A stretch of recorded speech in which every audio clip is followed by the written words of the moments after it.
Welcome back, third graders, to day 2 this week of poetry. And so, if you remember yesterday, we went over that poetry is not as black and white as we think of it when we're kids, that everything has to rhyme and there's certain things that you have to put everywhere, and it's really hard. And I'm just telling you that it's not as hard as we make it seem. And remember, you can write poetry about whatever you want. So, this week is just kind of more of an exploration of different topics that you could write about.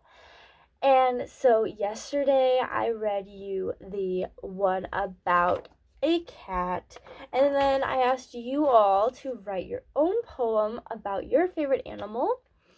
And we're going to kind of do the same thing today. I'm going to read a poem that I actually wrote for you guys, and I hope you enjoy it. So I put it up on your slide so you can see it while I read it, and I really hope you enjoy this. It is called Spring Is, and it's about my favorite season, spring. So, spring is my favorite season. Spring is sunshine. Spring is happiness. Spring is new flowers blooming. Spring is the river flowing.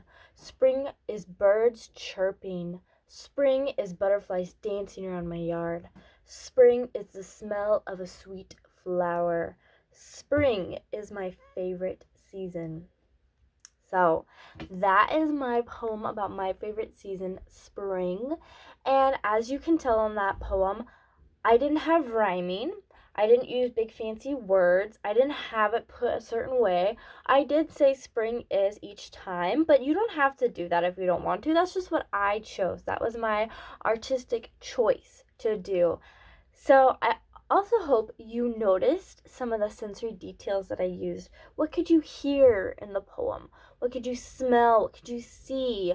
Those types of things in this poem. So, your task now is to write a poem about your favorite season, and I'm going to challenge you to put in some of those sensory details so that when your teachers go back and read it, they'll say, "Oh, I can feel how cold it is in winter," or "Oh, I can see you jumping into the pool in summer," or "I can taste the pumpkin pie in fall."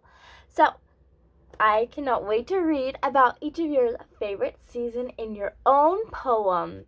Until next time, third graders.